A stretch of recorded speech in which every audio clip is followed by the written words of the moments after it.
Good afternoon, everybody. I'm back. I'm back with more. I haven't done any things, but you said you wanted it, so it's here. I've achieved absolutely nothing this morning apart from reading through your comments and commenting on them and writing down your questions. We might spread it out a bit, you know, give me a little bit more ammo. Check out these. Aren't they hideous? Oh, apart from like the burn on my finger as well. I did these the other day, got bored. I thought maybe I needed some cheery nails, but they're just really hideous. Yesterday was a bit low. I could have cried at anything yesterday. I just felt so emotionally drained. My voice still isn't like 100%. It's weird. It comes and goes, which is quite odd. But that's fine. I can cope with that. A bit headachy today. The weather's changed. It's gone from boiling hot to a bit meh. Cloudy. Possibly going to have a big thunderstorm or some rain later, I think. So that's a bit pants. Boris Johnson was on the TV this morning, so it was nice to see him back in his role. No mention of what's going to happen just yet. So we just, you know, we carry on. We just carry on doing what we're doing. Seems to be working, so let's not muck it up. I'm going to treat myself today. I'm treating myself to a bacon, halloumi and fried egg wrap. Yes. Cracked these open the other day. These are really nice. Sea salt crushed black peppercorns. I've got some banana bread defrosting. And tonight I'm having venison frying steaks. Look, reduced to 99p, bargain. I'm going to put the bacon in first and then I'll do the cheese. I think it's going to take a little less time. Literally just opened the packet. Yes, what do you want? You can't have my bacon. Love halloumi. It's delicious. Giving us some cheese. While we're waiting for the bacon and the halloumi to, you know, do its thing, I'm going to start off by showing you a photograph. This is the start of the background of me. There I am. Can you see? That's me. That was at my grandma and granddad's house in a place called Uttoxeter. Practically all my clothes were made by my mum. It's very quick to go from not cooked to burnt. It's definitely done. Definitely done. Oh, mucked that right up. I have to put the hair up for this food sesh. Nothing worse than having hair in the way when you're trying to eat your grubsicles.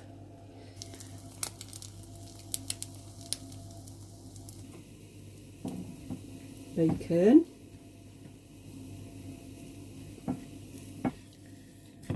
Okay, here we go. Halloumi, bacon, fried egg. Gonna wrap it up. Do I put any sauce on? I think I'm gonna have to. Put a bit of that on. Yeah, let's do it. Oh my gosh, look. Oh my God, this looks amazing. Look at that. Yes. I'm going in. Should have put some pepper on, but forgot. So good. Well, that was very delicious. I enjoyed that very much indeed. Very much indeed. Some questions. I won't do all of them right now, but I'll do some of them now. What do I do for a living? This is not something I can talk much about, unfortunately. I'm cabin crew. I fly short haul. I work for a large airline and I am part-time. Reasons for being part-time, because I know that sounds a bit weird because I'm, you know, mid-40s, live alone, is that a few years back I was in a pretty difficult, toxic relationship and I had flown for 10 years full-time and I'd been in this relationship for 4. It's a difficult life. Even if you fly short haul, you're flying so much. it was just constant flying. And when you're in a difficult relationship as well, it was a difficult situation. My health suffered massively because of work and because of the relationship. So it was it was a difficult time. So I decided that I would go, it's called 75%. So I have a roster that's 25% less than a full-time roster. So I can still fly full-time hours within the time that I'm at work. So they can work me very hard, is what I'm saying, in the times that I'm at work. But I get more time off. And obviously 25% less pay. So that is what I do. Currently furloughed. So we'll see what happens with that one. Where do I live? I live in the south of England. I live very near to Windsor. I was born and bred in Ascot in Berkshire, where there is a rather large racecourse. I went to a convent up until the age of 16, a day school, and then I went to boarding school when I was in sixth form, which I loved. First 2 weeks I hated, I was terrified and just wanted to come home.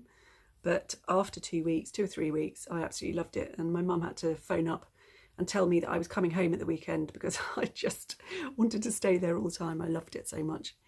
It was a bit like Hogwarts, really, very much like Hogwarts. Had that that community and tradition.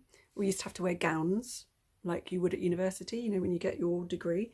We had to wear gowns, that was our uniform, and just a plain skirt and a jumper or whatever. And the boys wore suits, had to wear suits. And then we all had gowns. I did things like CCF, the Combined Cadet Force. I was in the RAF Cadets. I was in the Army Cadets at first, which I absolutely hated. and then I went into the RAF Cadets. I was in the shooting team at school. So we used to shoot full bore and small bore rifles. We used to go to a place called Bisley to shoot full bore. And we shot up to 1,000 yards. And a small bore is 25-yard indoor shooting range. I wasn't much good at any other sports, to be honest with you. I'm not a sporty person. I'm not a very fit person. I remember being told to run around the football pitch when we were in the Army Cadets, and if you came in the last 5, you had to go around again, and then if you came in the last 5 again, you had to go around again. Well, of course, I just had to keep running around this flipping field, and I was not happy. No, not happy. But I had a great time at that school. Absolutely loved it. Absolutely loved it. It was great fun. I went to university in Carlisle, up north in the Lake District, and I studied media production, and I had a great time. It was 3 years of pretty much partying, to be honest with you, with work in between, but pretty much a lot of pubbing and clubbing and just doing what students do. We went into the Lake District a lot, and we didn't walk much, but we camped and, you know, cooked, and just, it was just such a great community spirit. It was good. It was great fun. I did have a media job. I worked for QVC, the shopping channel, for a couple of years. We were called floor assistants, so we would do backstage stuff. So you would be on the studio floor and you'd be passing in the product. You'd also count in the presenter, and you'd be liaising with the director, you know, via little headphoney things.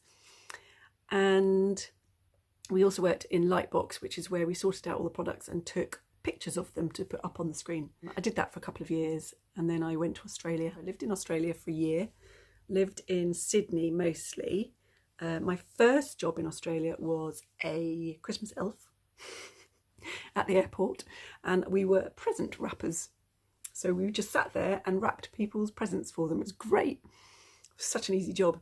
In Australia, you get time and a half on a Saturday and double time on a Sunday. So I was raking it in and doing very little work. It was great fun. The girls who I was living with, they had jobs at a place called the State Debt Recovery Office, which was a fine enforcement. It was a government fine enforcement. So if you didn't pay like a car fine or a bridge fine or even, you know, bank loans, stuff like that, eventually it would all go to the State Debt Recovery Office, and they'd send out these enforcement orders, and people would then phone up the call centre and scream at you, give you lots of abuse, or just ask how to pay them. So I worked in that call centre for a few months and was a supervisor there in the last month, and saved loads of money. And then I went travelling around Australia. I did go to Australia with a boyfriend, but again, it was another toxic relationship. It's a bit of a pattern here, isn't there? So we split up fairly quickly when I got to Australia after a couple of months. So then I was on my own, had to move to Sydney and find a place to live. And so I worked and saved, and then I travelled all the way around Australia with like a bus company, like a Kentucky tour, which was great fun. And then I came back to the UK and got very depressed. I remember flying over Heathrow, and we must have come in over like an industrial area. And I remember flying in, just looking at all these grey boxes and the weather, and just thinking, oh God, what have I done? I don't want to be here. And then going home to my mum and dad's and sitting on the sofa and just feeling like, where did that year go? You know, that was a year whereas living on the other side of the world on my own, coping and living, and then all of a sudden I'm back sitting on my mum and dad's sofa with no job, wondering what to do with my life. And it was really hard. I think that's what set off my depression to start with, because I've suffered with depression quite a lot over the years. When I came back from Australia, I just hadn't got a clue what I wanted to do. I'd given up my job at QVC, and I did go for an interview and try and get my job back. But actually, when I went there, I realised I really didn't want to work there anymore. So I got this job at Legoland in Windsor as a security guard. And that's where I met my first love of my life boyfriend, who will forever be in my heart. So anyway, we worked in security, and it was just great. It was great fun. I did that for a year, and then I started to stage manage the Legoland shows and the stunt show and the puppet show. So I was a stage manager. The next year I started to act in them. They said, would you like to act? And I was like, give it a go. So I auditioned and I got the part. I was the narrator in the stunt show. I was a character called Pippin Reed in the Jolly Thunder stunt show. And I also did the puppet shows. I was the narrator at the puppet shows. I have a show reel I could show you.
To be eaten! Oh no! Oh dear! Granny, run away as fast as you can! Come on everybody, let's help Granny tell to run away! Come on Granny, run! Come on Granny! See if you can do it quickly! Come on Granny! Oh dear, will she make it? Come on Granny! Shoo! Shoo!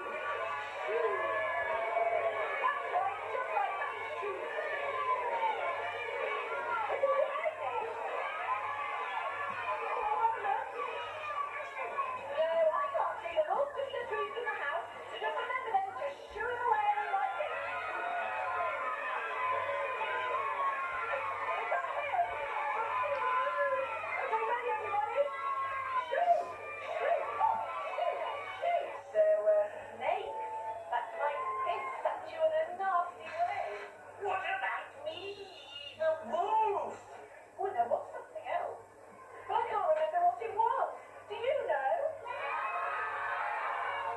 just like that. It's a different day. 28th?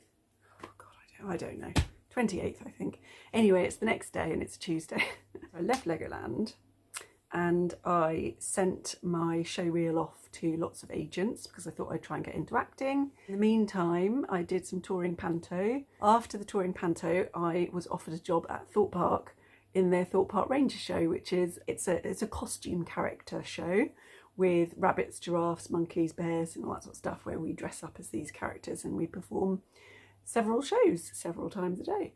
So that's what I did. I dressed up as a big giraffe, most of it as a big giraffe. I did also learn the big bear, the chief ranger, but most of the time I was Mr. Giraffe.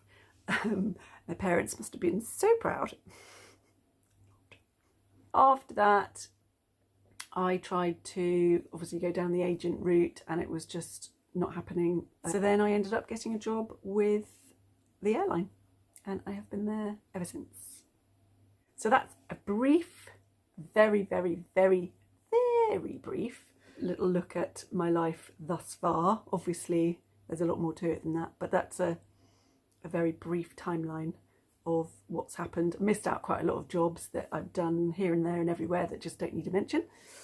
That is it for that little section there. Hope it wasn't too boring for you, all this sitting down and talking to camera stuff. I always worry that it's just a bit like, Anyway, I hope you enjoyed a little bit about my background. I hope you're all doing well and enjoying this wonderful rainy weather we're having in the UK, if you're in the UK. The weather's changed. Hey ho, never mind. There you go. Thank you for watching. Speak soon.